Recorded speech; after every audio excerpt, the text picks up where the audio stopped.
इसके बाद जब एक इतना इंटरनेशनल किस्म का समिट वहाँ पे करवा दिया जाएगा तो यकीनन आर्टिकल 370 भी उसी की कड़ी मिलती हुई दिखाई देती है। और आर्टिकल 370 तो वापस होगा नहीं और इंडिया टोटली तौर पे कश्मीर को ओन करने की कोशिश करेगा, जो कि वो अभी भी कर रहा है। लेकिन इसके बाद इंडिया के व्यूज़ आज पे कश्मीर भी हारता हुआ दिखाई दे रहा है और पाकिस्तान भी हारता हुआ दिखाई दे रहा है और कश्मीर के लोगों की आवाज़ को दबा दिया जाएगा। अस्सलाम वालेकुम, वेलकम टू यूट्यूब चैनल या मेहरान रिएक्शन। इस वीडियो होस्ट यार सीमर मेरे साथ हैं मेहरान से।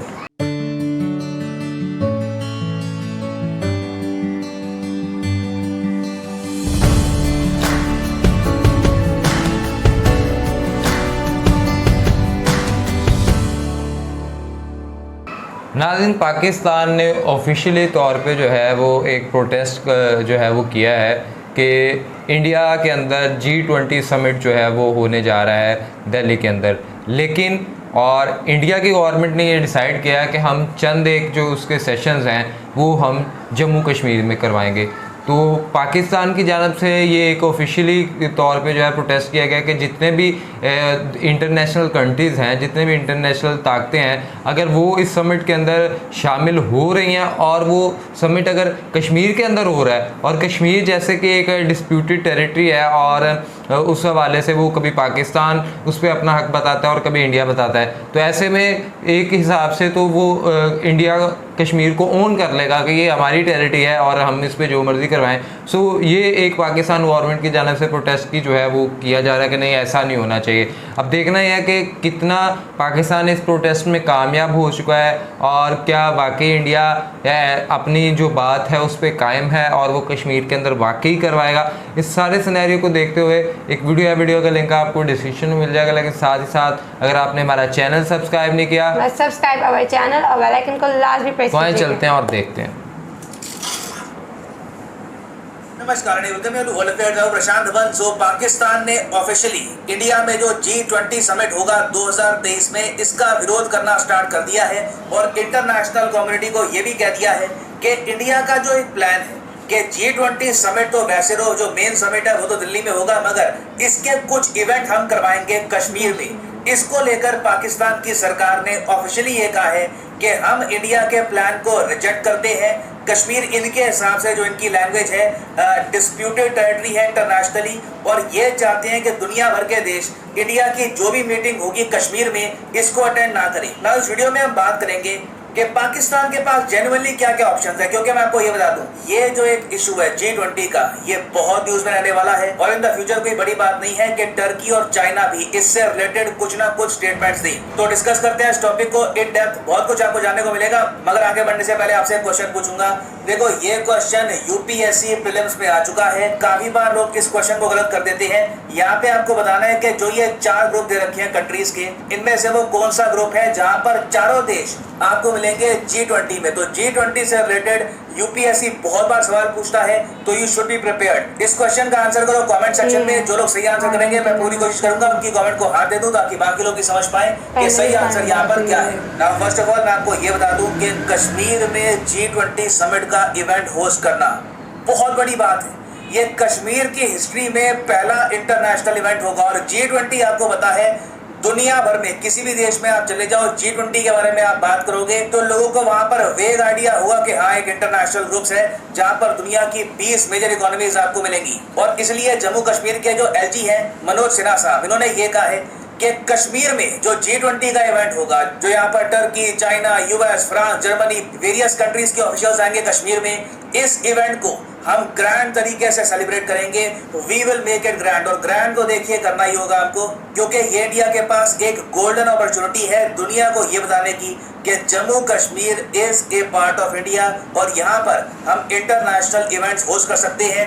आर्टिकल 370 हटने के बाद जम्मू कश्मीर वापस स्टेबलाइज हो रहा है। तो सिंस इंडिया के इतने बड़े प्लान्स हैं G20 समिट को लेकर, ऑब्वियसली पाकिस्तान इससे खुश होगा नहीं, क्योंकि इस कंट्री ने, देखो दिक्कत यही है, इस कंट्री ने बहुत ज्यादा इन्वेस्ट कर रखा है कश्मीर को इंडिया से तोड़ने में। इन्होंने मतलब कई जंगें कर ली, कई इकोनॉमिक लॉसेस सही, तो अब जाकर बहुत ही मुश्किल होगा इन लोगों के लिए इस इशू को कम्प्लीटली छोड़ देना। तो इसलिए पाकिस्तान ने ऑफिशियली ये बोलना स्टार्ट कर दिया है कि जम्मू कश्मीर इनके हिसाब से डिस्प्यूटेड स्टेटस वाली टेरिटरी है और ये यहाँ पर कह रहे हैं कि जो इंटरनेशनल कम्युनिटी है ये कभी भी एक्सेप्ट नहीं कर सकती कि एक डिस्प्यूटेड टेरिटरी में ऐसा इवेंट हो, ये पाकिस्तान ने कहा है। और अब क्वेश्चन यहाँ पर यह आता है कि क्या पाकिस्तान डिप्लोमेटिकली क्या कुछ मैसेज सेंड कर पाएगा, क्योंकि देखो कश्मीर में G20 का जो इवेंट है मुझे लगता नहीं है पाकिस्तान उसको रोक पाएगा। हाँ, एक का पाकिस्तान ये कर सकता है, जब कश्मीर में G20 का इवेंट हो रहा होगा वहां पर टर्की और चाइना के जो रिप्रेजेंटेटिव्स हैं उनको भी जाना होगा क्योंकि वो भी G20 का पार्ट है।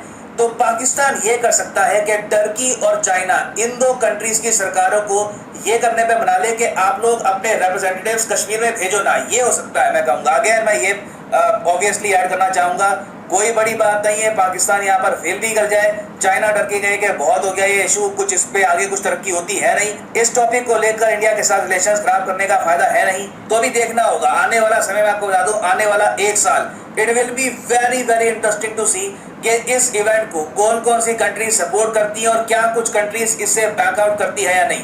ऑल टुगेदर समिट कोई कंट्री नहीं छोड़ेगा। हो सकता है कि कश्मीर के इवेंट से, हो सकता है कि कश्मीर वाले इवेंट को लेकर थोड़ी कंट्रोवर्सी आए। अब यहाँ पर आप कहोगे मगर पाकिस्तान इतना ज्यादा यहाँ पर हाइपर क्यों हो चुका है, सिंपल सी एक मीटिंग होगी कश्मीर में, इससे कौन सा कोई लार्जर जियोपॉलिटिकल मैसेज आने वाला है। देखो पाकिस्तान की सरकार ऑब्वियसली वहां पर भी ब्यूरोक्रेट्स हैं, वो भी वहां पर भी कुछ लोग होंगे जो फॉरेन पॉलिसी को बहुत ही डीप लेवल से समझते हैं। उनको एक बात अच्छे से पता है कि इंडिया के बड़े प्लान्स हैं G7 और G20 को लेकर। अब G7 G20 में फर्क क्या है, देखो ये सब है G7 देश, ठीक है, Canada, France, Germany, Italy, Japan, UK, USA. तो जो G7 कंट्रीज हैं ये बिल्कुल G20 का पार्ट भी है। जो भी देश आपको G7 में मिलेगा वो सारे देश G20 में भी आपको मिलेंगे। तो इंडिया ने इस साल प्रपोज ये किया है कि क्यों ना G7 बस में कोऑपरेट कर आगे बढ़े, दोनों ग्रुप्स के बीच में कई इश्यूज को लेकर जो आपके लीजिए डिफरेंसेस हैं ये हटाकर हम दुनिया की बेहतरी के लिए काम करें। और इंडिया ने ये बात रखी है G7 समिट के दौरान जो इस वक्त हो रहा है जर्मनी। आपको पता होगा हमारे देश के पीएम आज के समय जर्मनी पहुंचे हुए हैं, जर्मनी के शहर म्यूनिक में, क्योंकि यहाँ पर होगा G7 समिट। इंडिया G7 का पार्ट नहीं है, इंडिया को एज ए गेस्ट कंट्री यहाँ पर इनवाइट किया गया है। तो यहाँ पर भी इंडिया की कोशिश ये होगी कि G7 और G20 के बीच में जो कोऑपरेशन है ये हम बढ़ाएं। और इसका डायरेक्ट इम्पैक्ट आप ये देखोगे कि G20 की इंपॉर्टेंस बढ़ने वाली है, क्योंकि G20 और G7 में से हिस्टोरिकली ज्यादा इंपॉर्टेंट ग्रुप माना गया था G7, क्योंकि G7 डिसीजंस आराम से ले पाता है। G20 में काफी कंट्रीज के आपस में मतभेद होते हैं, तो कई इश्यूज पर एक प्रॉपर कंसेंसस डेवलप हो नहीं पाता। तो इंडिया की जो ये ग्रैंड स्ट्रेटजी है जिसके अंडर 2023 का G20 समिट बहुत ज़्यादा इंपॉर्टेंट हो जाएगा, इंडिया लिटरली चेयर कर रहा होगा उस टाइम का G20 समिट, कंट्रीज किन टॉपिक्स पे बात करेगी, क्या इश्यूज यहाँ पर डिस्कस किए जाएंगे। इंडिया अगर वहाँ पर ओपनली प्रमोट करता है G7 G20 की कोऑपरेशन, तो इंडिया का G20 समिट होगा हिस्टोरिक। और ऐसे हिस्टोरिक समिट में आप इमेजिन कर सकते हैं कश्मीर, जम्मू कश्मीर भी होस्ट करेगा पहला international summit in its history, तो इससे जाएगा एक बहुत ही ज्यादा पावरफुल मैसेज। और इसलिए आपको याद होगा मैंने अपनी प्रीवियस वीडियो में थंबनेल में ये बात भी ऐड करी थी कि India's brilliant geopolitical move. Usually मैं ये बात कहता नहीं हूँ, इंडिया में काफी मूव चले हैं, मगर ये मैं कहूँगा दिस इज एब्सोल्युटली ब्रिलियंट। तो इंडिया ने अपनी साइड से मूव चल दिया है। अब देखना ये होगा कि पाकिस्तान क्या अकेला इस मूव का विरोध करेगा या फिर कुछ और कंट्रीज पाकिस्तान को ज्वाइन करेगी। अगर मेरे हिसाब से चाइना पाकिस्तान को ज्वाइन करता है इस पर्टिकुलर मूव में, तो बाकी जो वेस्टर्न कंट्रीज हैं ये इंडिया को और ज़्यादा बैक करना स्टार्ट कर देगी चाइना को काउंटर करने के लिए। तो हर तरफ से अगर मैं देखूं तो जो गेम ऑफ चेस अभी हमारे सामने है it is in favour of India. India यहाँ पर विनिंग पोजीशन में है। ना वापस आते हैं अपने प्रश्न की तरफ कि इनमें से वो कौन सा ग्रुप है 4 कंट्रीज का जो G20 ग्रुप का पार्ट है। तो सही उत्तर यहाँ पे है ऑप्शन ए। जी हाँ, यहाँ पे आप देख पाओगे Argentina is a part of G20। और आप अगर ऑप्शन देखोगे तो सिर्फ एक ही ऑप्शन है जहाँ पे अर्जेंटीना दे रखा है, तो by default this is the right answer. और फाइनली यहाँ पर मैं ये भी क्या कहते हैं खतीजा आपको कुछ इस हवाले से? मैं तो ये कहूँगी कि इंडिया का फैसला तो पहली बात बिल्कुल ठीक है, क्योंकि मैं यहाँ देखो वो तो हमेशा जो पॉलिटिकली या इकोनॉमिकली वो जो भी चीज़ सोचते हैं ना उसके पीछे बैक बिहाइंड बड़े पॉजिटिव और बड़े स्ट्रॉन्ग फैक्टर्स होते हैं। पाकिस्तान की तरह नहीं बोल कुछ थे ना, पीछे कुछ भी नहीं होता। और जहाँ तक बात रही कि अगर इन्होंने बात उठाई है कि कश्मीर में क्यों हो रहा है, तो आई थिंक सो 90% तो ये चांस है कि कोई इनका साथ नहीं देगा। जिस तरह इस टाइम पाकिस्तान के हालात हैं तो कोई अपना क्यों रिलेशन इनके साथ बिगाड़ेगा, क्योंकि ऑब्वियसली अगर आपको किसी मुल्क से रिलेशन अच्छे नहीं है बट ट्रेड तो आपको सबसे करनी पड़ती है। लेकिन मैं इसमें एक चीज़ पे इख्तलाफ ये करूँगा कि देखिए कश्मीर एक डिस्प्यूटेड टेरिटरी है और कश्मीर में अगर आप ये समिट करवाते हैं तो आपको सिक्योरिटी थ्रेट्स भी होते हैं और पाकिस्तान भी अपना जो है वो कहता है, उस पर हक रखता है कि जी वो हमारा है। और इन सब में बढ़कर ये है कि जिस तरह अभी भी कश्मीर के पिछले कुछ दिनों पहले, कुछ अर्सा पहले यासीन मलिक को वहाँ के जो एक रहनुमा लीडर थे उन्हें जो है वो सज़ाए उम्र कैद की सज़ा दे दी गई है, उसके अलावा उन्हें जुर्माना दे दिया गया। तो ऐसे में ये फ़ैसला कश्मीरियों की जो अपनी एक सॉवरेनिटी है उसके साथ काउंटर करता है और उसको मतलब ना उसको नीचे दबाता हुआ दिखाई दे रहा है, क्योंकि कश्मीरियों के पास उतनी ज़्यादा फ़ौज नहीं है जितनी ज़्यादा एक हिंदुस्तान के पास फ़ौज है। कश्मीरी तादाद में उतने नहीं है जितनी कि दूसरा एक हिंदू देश बहुत बड़ा मुल्क। तो अब ऐसे में अगर आप जहाँ कश्मीर के लोग अभी इस चीज़ का फ़ैसला नहीं कर पा रहे कि हम अलहदा रहना चाहते हैं या हम उसके 370 आर्टिकल जो था वो भी वापस नहीं लिया गया, वो भी उसी तरह से आर्टिकल 370 भी चल रहा है और वो भी वैसे का वैसा ही वहीं पे पड़ा हुआ है और कश्मीरी अभी तक उसके लिए हक के लिए कि ये आपने हमारी एक ख़ासी थी, हमारी एक अलहदा से अहलियत थी, हम एक अलग थे लेकिन आपने उसको भी ख़त्म कर दिया। तो ये सारी चीज़ें देखते हुए मैं तो इस चीज़ को कंडेम करूँगा कि चाहे इंडियन आवाम के लिए और इंडियन लोगों के लिए ये एक बहुत ही ब्रिलियंट किस्म का एक्ट हो सकता है, लेकिन अगर आप कश्मीर के लिए देखो या आप पाकिस्तान के लिए देखो तो ये कोई ब्रिलियंट मूव नहीं है, क्योंकि इस महाज पे कश्मीर भी हारता हुआ दिखाई दे रहा है और पाकिस्तान भी हारता हुआ दिखाई दे रहा है और कश्मीर के लोगों की आवाज़ को दबा दिया जाएगा। इसके बाद जब एक इतना इंटरनेशनल किस्म का समिट वहाँ पे करवा दिया जाएगा तो यकीनन आर्टिकल 370 भी उसी की कड़ी मिलती हुई दिखाई देती है और आर्टिकल 370 तो वापस होगा नहीं और इंडिया टोटली तौर पे कश्मीर को ओन करने की कोशिश करेगा, जो कि वो अभी भी कर रहा है। लेकिन इसके बाद इंडिया के व्यूज़ और ज़्यादा स्ट्रॉन्ग हो जाएंगे और जब ये जो दूसरे इर्द गिर्द के नेशंस हैं अगर वो भी इस चीज़ को कंडेम नहीं करते तो फिर इंडिया के पास कश्मीर मुकम्मल चले जाएगा। तो मेरा क्या इसमें ये बात तो देखिए कि पाकिस्तान कर क्या रहा है कश्मीर के लिए? पाकिस्तान तो अपने ही पाकिस्तान सिर्फ कश्मीर के लिए ये करने की कोशिश कर रहा है कि कश्मीर के अंदर जो मुसलमान हैं और पाकिस्तान भी एक मुस्लिम नेशन है तो हमें इस मुस्लिम नेशन के तौर पे इनका साथ देना चाहिए और उनके हक़ के लिए आवाज़ उठानी चाहिए कि वहाँ पे इस्लाम के मुखालिफ जो चीज़ें हैं अगर कोई हिंदुओं की जानिब से हो रही हैं तो उनको रोका जाए। अगर वो लोग चाहते हैं उनको जुम्मे की नमाज़ के दरमियान इस तरह आप ना उठा के ले आएँ, ये पाकिस्तान चाहता है ये, लेकिन पाकिस्तान सच वो आते हैं और मसला ये है कि पाकिस्तान भी क्योंकि हमारे उसके साथ डायरेक्टली रिलेशन है पानी की वजह से पाकिस्तान का उसके साथ कोई ना कोई ताल्लुक़ रहता ही है, ना चाहते हुए भी हम उससे अलहदा नहीं हो सकते।